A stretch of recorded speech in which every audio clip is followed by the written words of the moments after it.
Welcome back to the channel. This isn't for the faint-hearted. This isn't for the men who want to stay soft, confused, and controlled. This is for the ones ready to rise, the ones tired of being weak in a world that only respects strength. You were sent here to become something greater. A man the world cannot manipulate. A man even demons fear. Today we begin Lesson 3, Rule Yourself First. Because if you can't command yourself, you've got no business trying to command anything else. The world praises indulgence, softness, and vice. But we're here to destroy fear, to crush laziness, to build discipline, self-mastery, and the spirit of a king. It starts with fasting. It starts with killing lust. It starts with cleansing the temple, your body, your mind, your spirit. They must be trained, refined, transformed, until you are unshakable. You must become the kind of man who moves with purpose, who cannot be seduced, who never flees from battle, and never makes excuses. Let's get to work. Every time you deny yourself, when you skip that meal, when you turn your eyes from lust, when you silence your excuses and push through exhaustion, you are training your spirit to lead. You are putting yourself on the grinding stone, and the grinding stone will sharpen you, like a blacksmith plunging iron into fire again and again until it becomes a sword. You are hardening yourself, forging yourself in flame, turning into something that cannot break. Because here's the brutal truth. If you don't rule yourself, your weakness will. This world will. Your cravings, your laziness, your lust, your fear, they will ride you like a beast and drag you into ruin. The Apostle Paul gave it to us straight. Meats for the belly, and the belly for meats, but God shall destroy both it and them. Your hunger? Temporary. Your flesh? Temporary. And if you live for what's temporary, you die with it. You were made to rule, not be ruled by a stomach headed for destruction. Fasting is how you take back the reins. It's not just a ritual, it's war. You are proving, I run this body, I command this temple, nothing owns me. Same with lust. You're not some punk in heat. You're not a little boy controlled by urges. You're a man, built to dominate, not be dominated. And if you're going to survive what's coming, you're going to need fire. The scripture says, for gold is tried in the fire, and acceptable men in the furnace of adversity. You hear that? Acceptable men. Not soft men, not lazy men. Men who've suffered, men who've conquered themselves, men who've been tested in the fire and didn't melt. So stop being a sissy. Stop crying over how tired you are. Stop making excuses. Wake up early. Deny your flesh. Push your body. Control your thoughts. Because this world doesn't belong to the weak. It belongs to those who've been through the furnace and came out forged. You keep waiting for motivation, waiting to feel ready. That's weakness. That's slavery. Discipline isn't about feelings. Discipline is what a man chooses in spite of feelings. You think kings and warriors trained because they felt like it? No. They trained because the war was coming, whether they were ready or not. And the same war is coming for you. Not with swords and shields, but with temptation, with comfort, with manipulation. The enemy is subtle now. He don't need chains when he's got distractions. He don't need prisons when men will lock themselves in beds, in porn, in addiction, in failure. You want to be free? Then master your mornings. Rule your flesh. Wake up when it hurts. Train when it burns. Fast when you're starving. Let your hunger make you holy. Let the pain purify you. Because the man you were born to be is buried underneath layers of softness, and the fire is the only thing that can burn that weakness away. Nobody's coming to save you. If you want salvation, you better fight for it. You better bleed for it. Because comfort is a coffin. And every lazy morning, every skipped fast, every time you give in, you're hammering the nails into your own future. So you've got two choices. Break yourself in discipline, or let this world break you in shame. Now man up, stand up, and get back on the grinding stone. There's a version of you that's weak, the one that hits snooze 10 times, that wastes half the day scrolling, that says, I'll start tomorrow, and never does. The one that breaks down every time life gets uncomfortable. That version, he's not a man, he's a boy. And if you don't bury him, he'll bury you. You'll never rise up, you'll never break through, you'll never be feared, respected, trusted, not even by your own reflection. Because a boy can't carry the weight a man was born to bear. Let's be real, the world is not waiting for you to get your act together. No one is slowing down for your healing. No one's going to rescue you from your laziness, your fear, or your feelings. This life is a battlefield, and only warriors eat. You say you want to be a king? Start by killing the coward inside, the coward that runs from pain, that folds under pressure, that chases dopamine instead of discipline. He's the one that can't hold eye contact, can't wake up early, can't commit to a purpose, can't stay away from lust, weed, games, or distractions for longer than a day. You want to lead? Then start here. Lead yourself. Machiavelli said, "It is much safer to be feared than loved if one must choose." Why? Because fear holds. It lasts, it commands. A boy wants to be liked. A man builds himself to be respected and feared if necessary. And Robert Greene reminds us, powerful people impress and intimidate by saying less. The more you say, the more common you appear. You want to stop being common? Then stop talking about what you're going to do. Do it. Show it. Build silence, build power. Train your body. Wake up early. Fast until your stomach stops barking orders at you. Lift until your body obeys again. Discipline your mind until your thoughts are yours, not the algorithms. You're not a puppet. You're not a soft boy chasing pleasure like a dog in heat. You were born to rule, but only if you bury the child still clinging to comfort. Every time you skip the gym, every time you waste a day, every time you give in to lust or laziness, you are giving that boy oxygen. You are letting the weakest part of you run the show. But when you fast, when you grind, when you get up early and go to war with yourself, you are putting that boy in the ground. You're not choking him out. You're laying him to rest with honor. Because his job is done, now it's time for the man to rise. You don't get to be powerful without pain. You don't get to be disciplined without discomfort. You don't get to rule until you've ruled yourself. So bury the boy and start building the man. Because no one's coming to save you. This is the price. Lust isn't just a weakness, it's a trap, and you're the prey. This world is designed to make you fall. Every platform, every screen, every scroll. It's bait, soft smiles, seductive eyes, bodies put on display like meat in a market. It's not random. It's a system. And if you don't wake up, you'll die a slave to it. The same men who fund wars, push poison, and enslave whole nations, they're the ones pushing lust in your face. Why? Because lust turns strong men into easy targets. You can't lead when you're chasing tail. You can't build when you're spending your money and time on vanity and fantasy. And you can't fight back when you've handed over your will for 5 minutes of pleasure.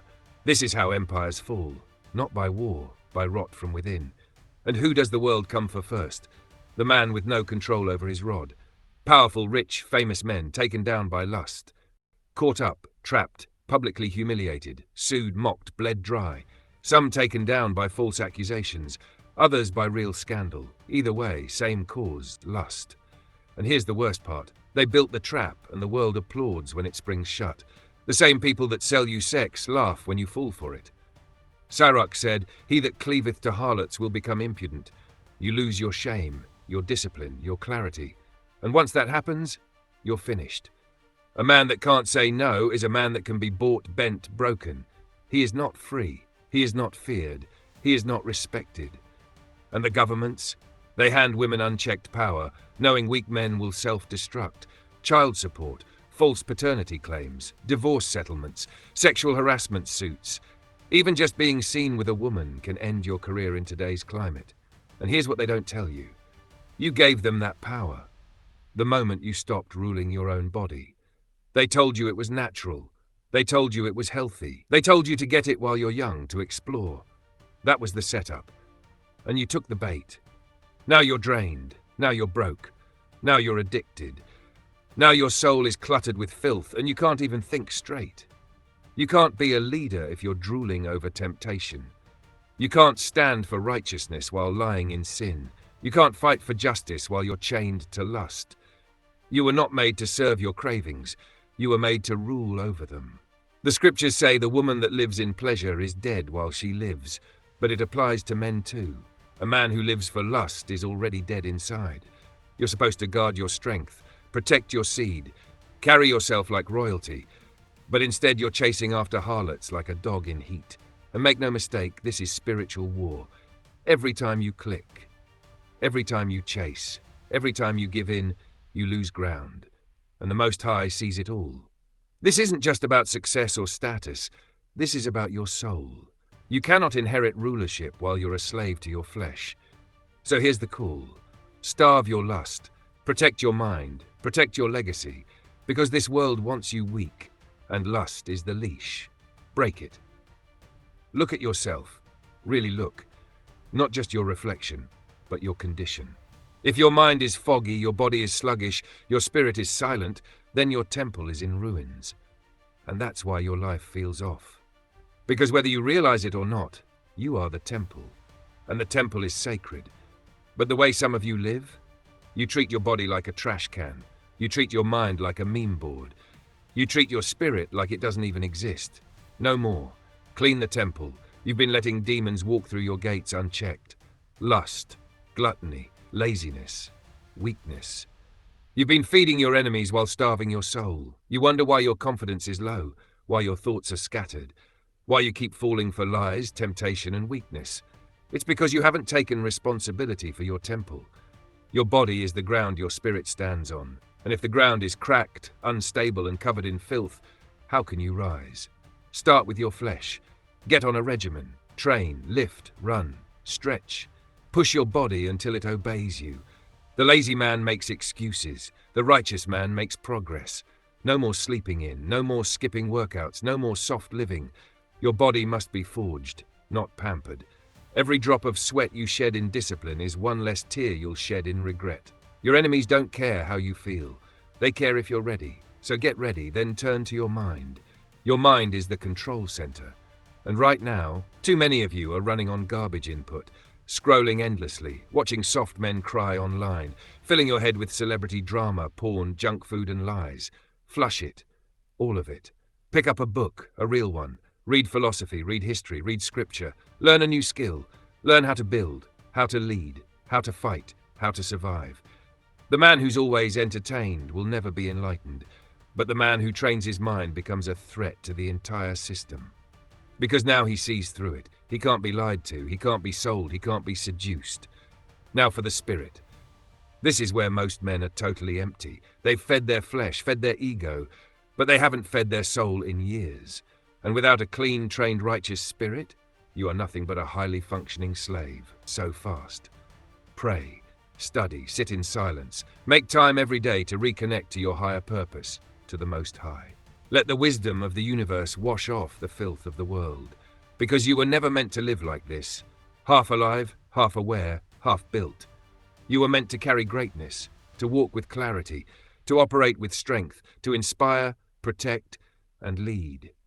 But none of that happens if your temple is defiled. So stop tolerating junk in your body. Stop welcoming distractions into your mind. Stop numbing your spirit with digital anesthesia. You are a warrior, not a consumer. So eat clean, move heavy weight, rise early, read deep, pray hard, sharpen your skill. And when the day comes that you're tested, because it will come, you'll be ready. Your enemies will look you in the eye and know, this one can't be moved. This one rules himself. This one guards his temple. And that, brother, is what makes you untouchable. You want to be disciplined? You want to be focused? Then stop living like you're in a minefield. Some of you are trying to walk righteously, trying to change, trying to grow, but you're still surrounded by triggers designed to pull you right back into weakness. You say you're done with lust, but you still scroll TikTok for hours watching women shake and pose for attention. You say you're tired of being lazy, but you sit on the couch half the day, binging shows and grinding video games while your purpose sits untouched. You say you're chasing wisdom, but your inputs are filth, and your inner circle mocks everything sacred. You're not under attack, you're underprepared. The scriptures say, make not provision for the flesh. That means stop giving your weakness easy access. Stop building altars to your own destruction. If you want to kill lust, stop following women online who use their bodies as bait.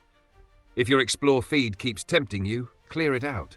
That's not entertainment, that's warfare, and you're losing. If you keep falling for the wrong type of woman, stop chasing the same empty shell. Stop calling dysfunction chemistry. Start demanding more of yourself, so you stop settling for less from others. Because here's the hard truth. Every hour wasted on trash is an hour your enemy spent training. You're not just wasting time, you're wasting your legacy.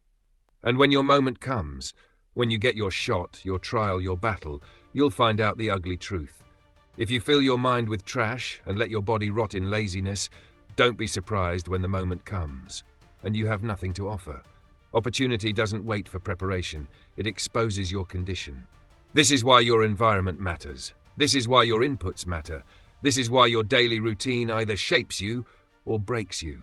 So cut the ropes, unfollow, block, delete, turn off the music that poisons your spirit, disconnect from the people who celebrate your stagnation, and start honoring your mission like your life depends on it, because it does. If you won't guard your gates, if you keep your triggers close, then the collapse is coming. It's not a question of if, but when. You've cleared the filth, you've silenced the noise, now it's time to build the weapon. Because inside you is a beast, but that beast is either wild and undisciplined or trained and unstoppable. The world is full of soft men, men who fold when life gets heavy, men who talk like warriors but break under pressure, men who never trained the inner man, so when the moment came, they collapsed. That can't be you. You weren't built for mediocrity. You were designed for dominion. But if you want to become a juggernaut, you have to train like one. And that begins with the spirit. Because discipline of the body is good, but it's not enough. Real power is rooted in the unseen, and that's where the beast is forged. Start feeding your spirit daily, not with motivational fluff, but with truth, with wisdom, with sacred fire. Get silent, get focused, open the scriptures, meditate, fast, pray. Sharpen your mind, break your ego, sit with your pain and grow through it. Because here's the truth. The time you spend strengthening your spirit is a blow against the weakness trying to control you. Men who move mountains aren't the loudest. They're the most disciplined. They walk quiet. They think deep. They hit hard. They don't react. They respond with strength. And when the storm comes, when the weight hits, when life tries to choke them out, they don't fold. They rise. A trained beast doesn't panic. A juggernaut doesn't beg. So don't just flex your strength. Fortify it. Don't just look dangerous, become untouchable. Train the part of you that can't be seen. Build the spirit, harden the mind. Until your presence speaks louder than your words, and your silence carries weight. Because when you've trained the beast within, and you've become a juggernaut on the inside, no man, no system, no storm can stop you. You weren't meant to be soft. This world doesn't need more weak, tired, overfed men. It needs men whose presence commands respect, not just because of what they say, but because of how they carry themselves. Your body is not decoration. It's a tool, a weapon, a testimony. The Most High gave you a frame, and you'll be judged by how you cared for it. Are you sharpening it, strengthening it, or are you letting it rust? You don't need to look like a fitness model, but you do need to be dangerous, durable, capable. Because here's the truth. You can't protect your family if you're winded after a flight of stairs. You can't lead anyone if you can't even get yourself out of bed in the morning. And the spirit might be willing, but the flesh is lazy. The flesh wants comfort. The flesh wants excuses. You have to make it obey. That means a training regimen. That means resistance. Sweat. Discipline. Start small if you need to, but start. Push-ups, walking, lifting, stretching. Build daily. Build consistently. Build without apology. Not because you're vain, but because you are preparing for war. And it's not just physical war. It's spiritual, emotional, mental. If your body is weak, you'll fold under pressure. You'll hesitate when it's time to act. But when the body is disciplined, when it's hardened by effort, when it's trained to move, to endure, to fight, now you have a vessel fit for your mission. Let others laugh, let them mock. They'll be the ones hiding when the heat comes. Because when the lights go out, your family won't be looking for the prettiest man in the room. They'll be looking for the most capable. They'll need the strongest, hardest, meanest version of you. The man who trained when no one else would. The man built for the dark. So now you know what it takes, not just to look like a man, but to become one. Fast, discipline your cravings, shut down lust, clean your temple, train your spirit, forge your body, kill your fear, and crush every excuse. This world doesn't need more passive men. It doesn't need more emotional boys trapped in grown bodies. It needs righteous men, unshakable men. Men ruled by wisdom, not weakness. And if that's who you're becoming, you're in the right place. If this message hit you in the chest, like, share and subscribe. And be on the lookout for Lesson 4, The Power of Reputation. Because how the world sees you matters. And if you don't shape your name, someone else will. Until then, stay sharp, stay dangerous, and rule yourself first.